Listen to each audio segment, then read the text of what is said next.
go a bit faster? Don't worry. I'll get you home before 12. Hey guys, I just got a text from the chick I met at the party. She, seems pretty keen. Andrew, check this out. She sent me a photo of me and her at the party. Chris, what are you doing without your seatbelt on? Put it back on, you idiot. Just let him look at the photo first. Yeah, she looks alright. Come on, Chris. Put it back on. Jeez, look out!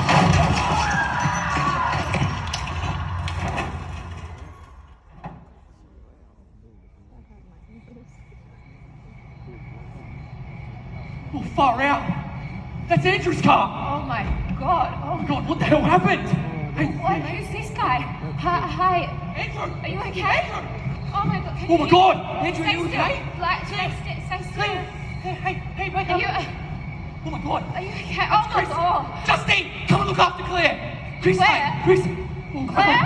Claire? Oh my Chris. god, Claire? Oh god! What? Justine! There's so much blood! I think he's dead! I think Chris is dead! What? No, he can't be. Adam, get a grip. You have to call the police or an ambulance. Claire! Oh my god. Andrew? Justine, what am I supposed to tell them? What am I supposed to say? That Chris is dead? Adam, just hurry. Just ring them. Adam, if you're okay. Andrew, can you get out of the car and give me a hand? Are you okay? Adam, hurry. Call 000. Claire! Hello? Claire, oh my Hi, god. yeah, I need the police. There's been a crash. Yeah, it's my friends. I think one of them's dead, and I think they might have hit a motorcyclist, but I'm not sure. Can you please just hurry? Oh, sorry. We're just outside of Wollonga. Justine, it's Wollonga, right? Yeah, Bangor Road. Tell them to hurry. Bangor Road, please. Andrew, I think we need an ambulance too. I think my friend Chris is dead. Yeah, no, there's two others as well. There's one trapped in the car, and there's a motorcyclist, but he doesn't look too good either. Just please, there's blood everywhere. Please help us. Oh my god. Andrew, Andrew, what happened? We were coming home from the party.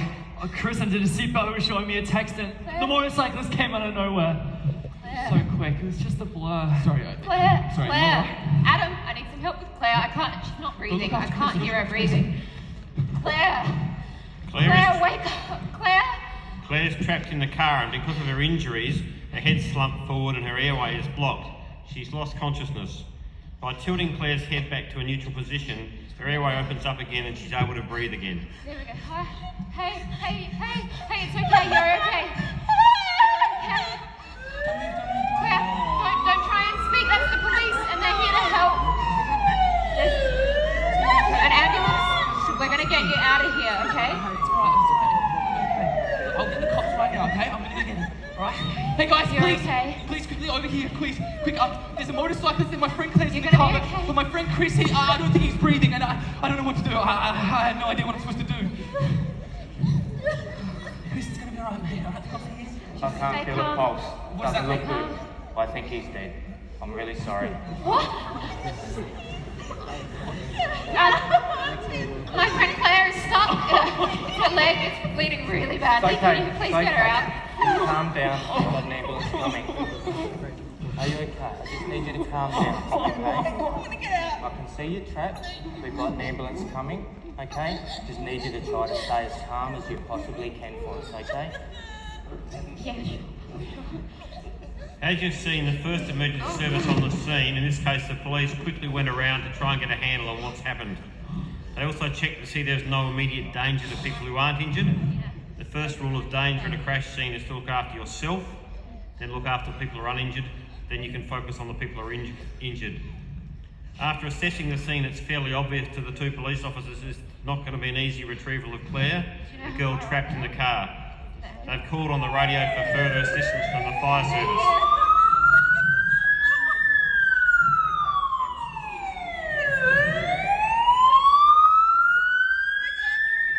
Andrew's right there. He's okay. He's just there. He's okay. And the police are with Chris. We're going to get you out of here so soon. Just stay calm. As you can see, the ambulance first response vehicles arrived.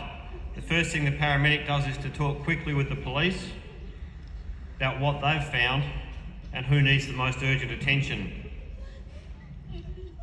The paramedic will then move to confirm what Adam Justine and the police already fear and make an assessment of Chris.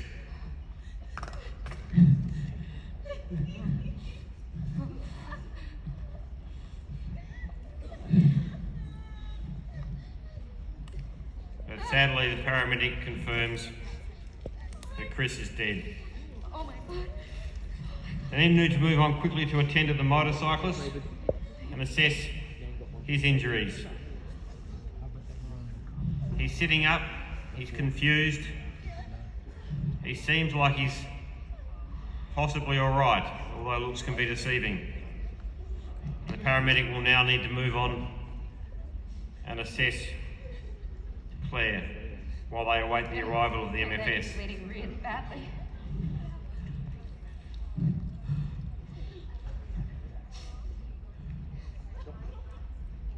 The paramedic's talking to Claire, trying to reassure her, trying to comfort her, and we'll get a collar to place around her neck to keep it nice and still.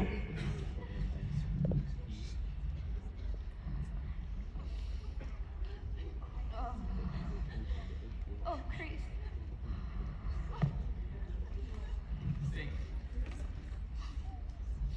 He's dead. Chris is dead. How did this happen? I don't know. I left the body like a minute ago. Oh my God.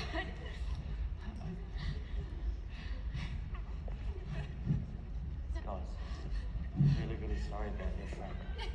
I just want to come back over with me. I'm going to need to get some details from you. Okay. Did you guys see the crash at all? No, we didn't see it happen. I think I heard it, and then we just drove up straight after it happened. Do you know who the driver of the car was? Yeah, it was Andrew, right? Yeah. Andrew was driving the car. Okay, thank you. Oh. I just got to get some details from you.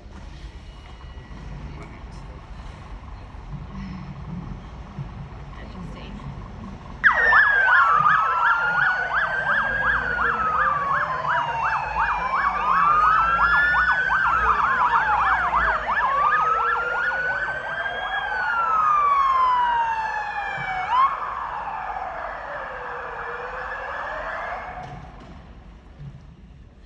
As you can see, the first full ambulance and the Metropolitan Fire Service have arrived in response to the call.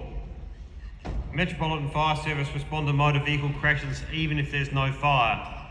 They need to make sure that the scene is safe. It's an area of their expertise. They take care of anything that might suddenly ignite, such as the car's fuel tank. They'll put out a hose so it's ready in case something happens. They'll put out an extinguisher so it's ready in case something happens. They'll talk to the police to try and get a situation restored. You can see one of them scouting around, checking under the car, seeing if there's any fluids leaking from it, seeing if there's anything that needs immediate attention so that other lives are not in jeopardy. One of the other officers put the hose out and they're now bringing out some rescue equipment as well. This sort of situation is faced by the Metropolitan Fire Service and Country Fire Service crews far too often. And while they're all extremely professional about their work, privately this can be very distressing for them and for their colleagues. If we move across to the motorcyclist now, one of the things you'll see is the bike rider is there, the ambulance officer is holding the helmet on. One of the difficult things to know at a crash is when to take a bike rider's helmet off. At some stage, it's obviously got to come off. If you just yank the helmet off though, you run the grave risk of causing damage to the spinal cord and even quadriplegia if the neck is broken. It's pretty difficult to remove a helmet appropriately, but these guys are trained and you'll see them working together to keep the neck steady and getting the helmet off. They'll expose some of the bike rider's chest and start to stabilise the neck. If you ever come across a motorcyclist in this sort of situation and the patient is at all conscious, I suggest you leave the helmet on until the professionals arrive. And putting a collar now around his neck to try and keep the neck stable. This will hold the neck still so he can't move it and it won't be moved inadvertently. If he does have a fracture in his spine, which is impossible to tell until x-rays are done, the collar will ensure some stability until he arrives at hospital. It's going to take some time to get Claire out of the car, but in the meantime, the focus is on John, the motorcyclist, try and get him on his way to hospital. They brought a stretcher out, brought it down to a low level. They've got a spinal board in next to him, and now they're going to roll him across, keeping his spine as straight as possible to get the spinal board under him. This is coordinated by the person at the head end. They roll him, the board goes underneath, they roll him back.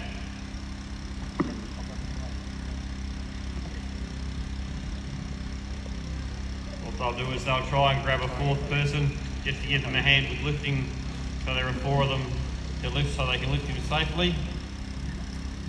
And then they'll put him on the ambulance board, or on the ambulance stretcher.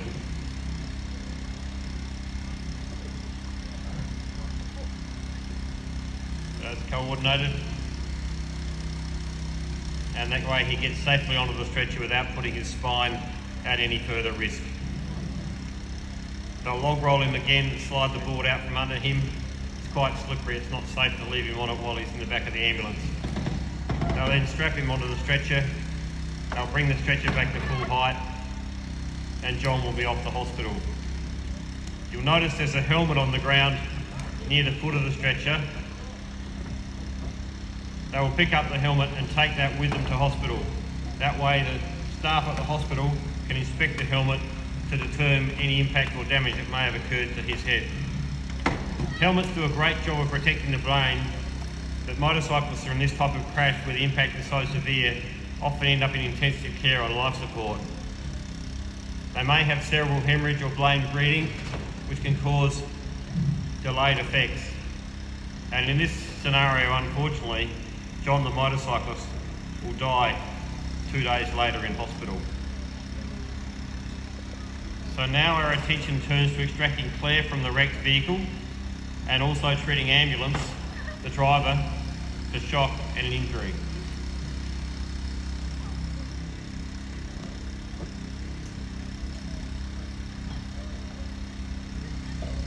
Are you okay? It looks like you've got a nasty cut there. Just need you to get checked by an ambulance. Were you the driver of this car? It wasn't my fault. Chris was showing me a text. He undid his seatbelt and the motorcyclist came out of nowhere. Just wait here. I'll just get the ambulance to check you over.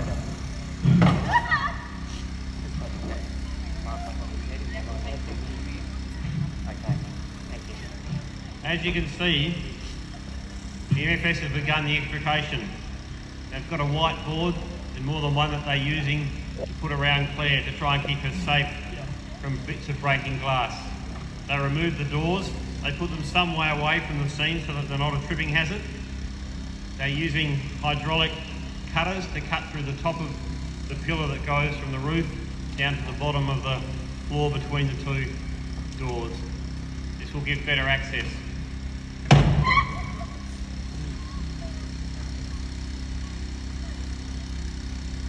You can hear the car popping as it happens. In this particular case, we've got a nice flat surface, but quite often crashes happen on hills or inclines. And you notice they've chocked the car so that it's not going to move any further. The first thing you want to do is to make sure that nobody else gets injured, particularly those people in the rescue team. And you also want to make sure that they can get the person that's trapped in the car out as quickly, safely as possible. Unfortunately, because Claire's leg is trapped, the only option is to cut her free. You saw the plastic sheets being moved around to try and protect her from the glass breaking, from the metal popping. And they're now cutting through what's called the A-pillar. When they do start cutting the car apart, it's quite likely that pieces of glass will go flying, so those plastic sheets are there as a safeguard.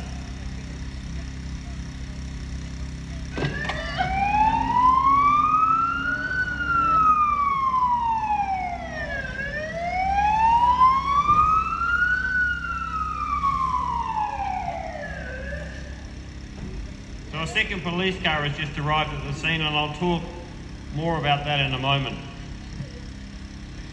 You might have noticed earlier that something's been put over Chris, the dead man. In the first instance, usually a sheet.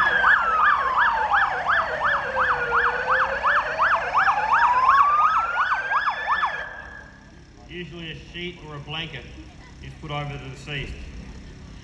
That way they're at least obscured from view, so if other friends from the party or family members arrive, it's all a little bit more dignified. One of the other things that needs to happen is notifying the deceased person's relatives. In this case, it's Chris's mum and dad.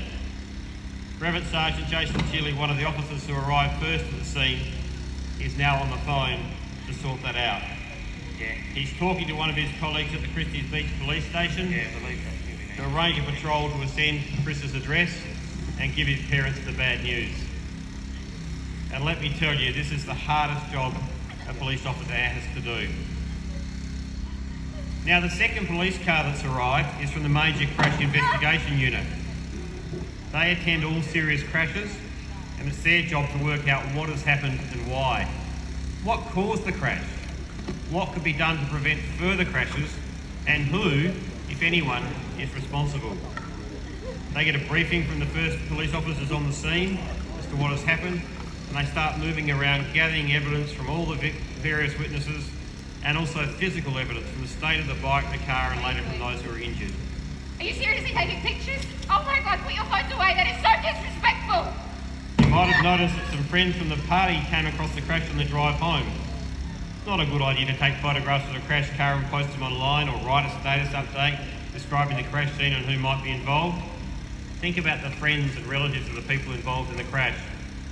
It's much more appropriate for them to learn the full details and the accurate details of the crash from the police rather than reading about it online minutes after it's happened. This is the same for everyone, whether you're involved or you've just come across a crash scene like this. Once the major crash investigators have identified the driver of the vehicle, at least one of them will stay with him to ensure he remains at the scene. And because he is also a suspect for a serious offence, it's a legal requirement that they video record anything he says or does.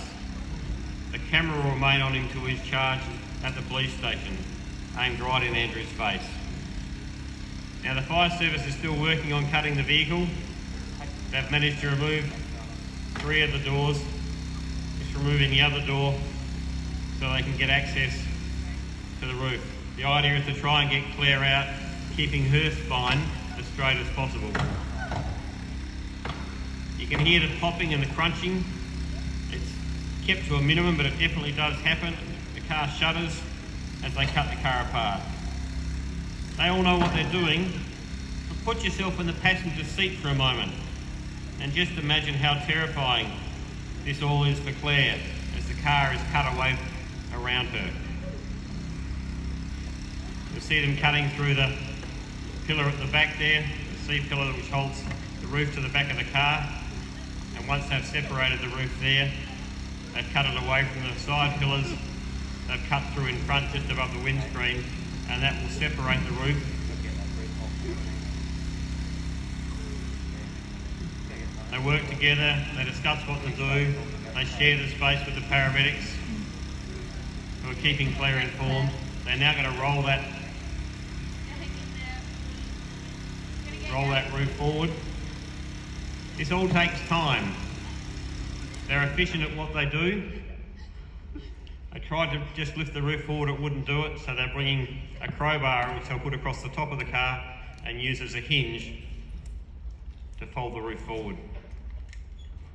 You see the crowbar, someone on the other side, they'll then grab the roof at the back, they'll pull down on the crowbar, and they'll be able to fold that roof forward out of the way.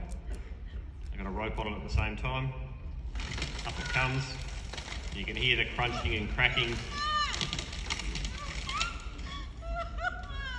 And now it's out of the way. The aim will be to get Claire out by rolling her seat back and sliding a board under her. While all this is happening, what are the police up to? The survey equipment that Brevet Sergeant Chili and Brevet Sergeant Lyons have taken out of the police vehicle is used to work out length of skid marks and measure other factors. By measuring the exact length of the skid marks, it's possible to work out the stopping distance and calculate exactly what the speed the car was doing at the time of impact. Andrew won't be able to pretend he was travelling at a different speed to what it really was. You'll also see the two other police officers have been taking photographs of the dead passenger Chris. They'll also put an identification tag on him, ready for him to be put in a body bag and taken away by the mortuary attendants. Undoing your seatbelt and going through the windscreen of a car is not a good idea. They take a lot of care, they're very sensitive, but there's just no easy way to do this. They get the body bag down next to Chris. They'll open it up and they'll roll or slide him across into the bag.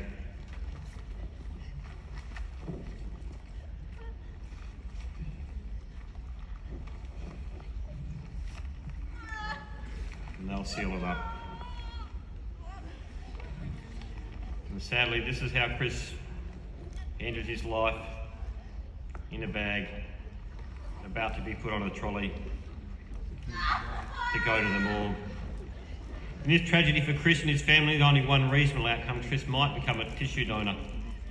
His heart and lungs have stopped functioning, they can't be donated, but at least there's a possibility someone could receive the gift of sight from the front clear part of his eyes. They're still working on getting Claire out, but as I mentioned earlier, Andrew, the driver of the crashed car, was taken over to one of the police vehicles, where he's now being questioned by Sergeant Paul Zilm about his involvement in the crash and the circumstances leading up to it. Andrew, can I just get you to stand up for me, thanks? My name is Brevet Sergeant Paul Zilm, and this is Brevet Sergeant Darren Hayes. We're from the Major Crash Investigation Section, and we'll be conducting the investigation into this crash, okay? I just need to ask you, were you the driver of this the Mazda involved in the collision? Yes. Okay. Being the driver of a vehicle involved in a crash, you're required to submit to an alka test, and if necessary, a breath analysis. Do you understand that? Yes. What I need you to do is take a deep breath, exhale steadily through the mouthpiece in one continuous breath until I tell you to stop, okay? Okay, blow. Mary's just going to go to the Flinders Medical Centre. You're going to go with? Okay, Andrew, test is positive, which indicates you may have alcohol in your system. What we're going to do is we'll take you back to the Christie's Beach Police Station for a breath analysis and, if necessary, a blood test. So at this stage, we're not going to talk to you about the crash. That'll be done at a later stage. But what I'm going to do is place you under arrest, and as an arrested person, you have the following rights. So just listen carefully while I read you these rights. So you're entitled to make in the presence of a member of the police force one telephone call to a nominated friend or relative to inform them of your whereabouts. Do you understand that right? Yes. Do you have any request in relation to that right? Can I call my mum? Yeah, you'll be able to do that. As you heard Sergeant Zilm say, he has a number of rights to explain to Andrew now that he's been arrested.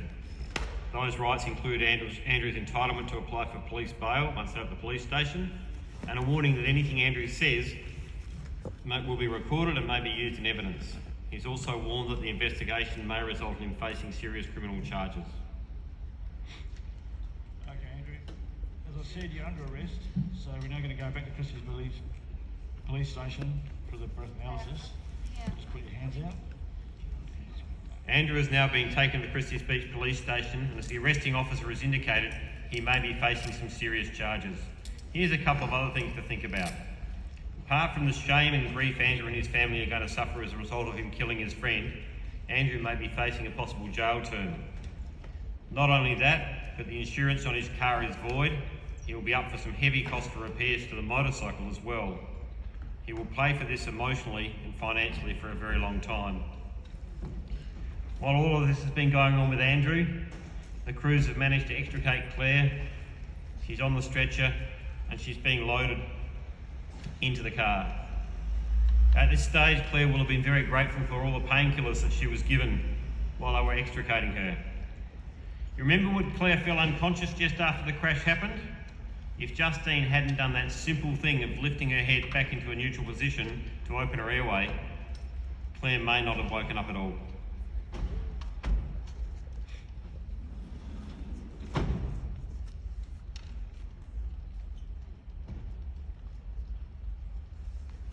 is making sure they've got all their gear, and then Claire will be off to hospital. Meanwhile, the major crash team is still doing work at the scene. So now let's find out what happened to Claire when she left the crash and arrived at hospital. On arrival, Claire will usually be met by a trauma team of about 8 to 10 people. Try to respect her privacy as much as possible, but all her clothes need to be cut off.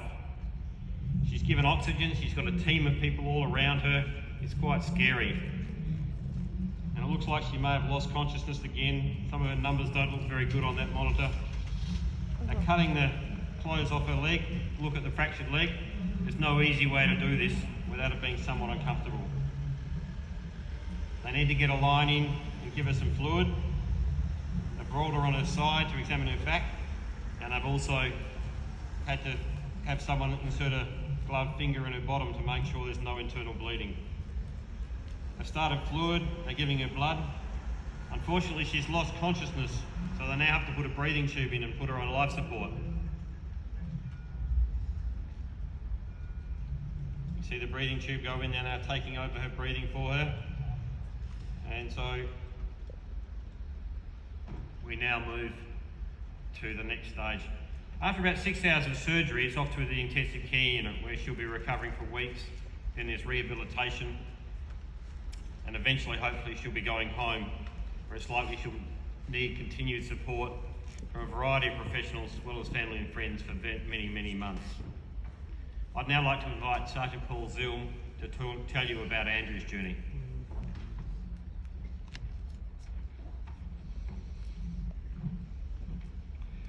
Andrew's journey through the court system's only just begun. The prosecution journey could take up to 2 years or longer before it's finalised. As he was arrested at the crash scene, he was conveyed to the Christie's Beach Police Station to be formally charged and make an application for release on bail. Standing at the entrance door to the cells is probably the first time he's had an opportunity to think about what's occurred, and he probably have no idea what's about to happen after he goes through those doors. As Andrew recorded a positive alka test, he's required to submit to a breath analysis which will give an accurate reading of his blood alcohol concentration at the time of the collision and for the preceding 2 hours. And in this instance, police will also apply for an order to conduct a forensic procedure to obtain a sample of his blood that will also be analysed. Andrew is then presented to the charging sergeant, where he's formally charged with 1 count of aggravated cause death by dangerous driving and 2 counts of aggravated cause serious injury by dangerous driving. Once he's acknowledged the charges, he has the right to make an application for release on bail. However, in this instance, due to the severity of the charges, police will apply for his bail to be refused, and he will remain in custody to appear in court, hopefully the following day. But if the crash had occurred on a Friday night, it'll be in the cells for the weekend until Monday. Andrew is then subjected to the indignity of being searched. All property and anything he could self-harm with, including shoelaces, is removed from him and left with his property. His fingerprints confirming his identity are then scanned and uploaded to a national database where they will remain forever. And as he was arrested for serious offences, a buccal swab is taken to obtain his DNA, which is also stored on a database forever. Finally, his photograph and description recorded. He won't be given the opportunity to clean himself up at all. How he presents at the charge counter is how he will be photographed. Andrew is then placed in a holding room where he's had the opportunity to take in what has happened.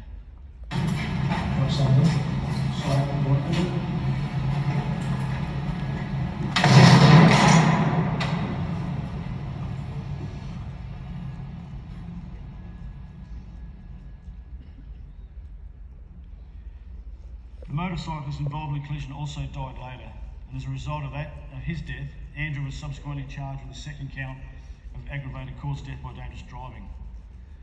As he's committed serious criminal offences, he will appear in the District Criminal Court at a later date, could be sentenced to years of imprisonment. He will lose his licence for a minimum of 10 years, and he will now have a criminal record for the rest of his life. As well as serving a term of imprisonment, Andrew then has to deal with facing his family and friends.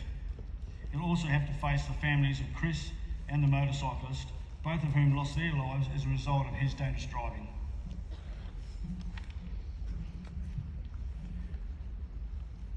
And what about Chris's last journey? This photograph taken in the Adelaide morgue says it all. This is where his parents will have to come to identify his body. So what caused the crash? Andrew had a licence but was still relatively inexperienced, and probably anyone under 25 still relatively inexperienced. It wasn't that Andrew was really drunk, he just wasn't sober. It wasn't that he was speeding a lot, he was just a little bit over the speed limit. It wasn't that he was making a call on his mobile phone, he was just looking at a text. But each of these things combined, and they came together with this terrible outcome. When you put them together, it truly is a recipe for disaster. My hope today, and I'm sure that of all the emergency service people who are here, is that as young adults, you think about the responsibilities you have when you get in a car as a driver or as a passenger. You have a choice as to how you drive, you have a choice as to who you get in a car with. And the decisions you make, hopefully, will be good ones. And finally, let me ask you to do this right now. When you watch this next video, have a think about how your parents or your friends' parents would react if it was their door that was receiving this knock.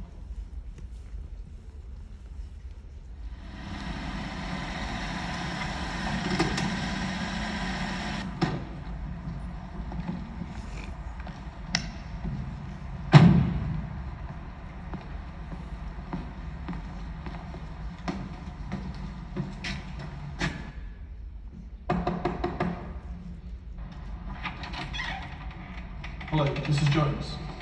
Yes. Yes, are you Chris's mum? Sam, what are you doing here? I'm Sheldon from the Police Major Crash Unit. Chris has been involved in a motor vehicle crash. I need to come inside and talk to you, please. No, I want to know what's going on. What's the matter? I'm Sheldon from the Major Crash Unit. Chris has been involved in an accident, and unfortunately he's died. Can we go inside and talk about this, please? Oh, what do you mean? It's Chris was a passenger of a car, and that's been involved in a crash. Oh, God! Oh, Yeah, look, probably a good idea. oh, God!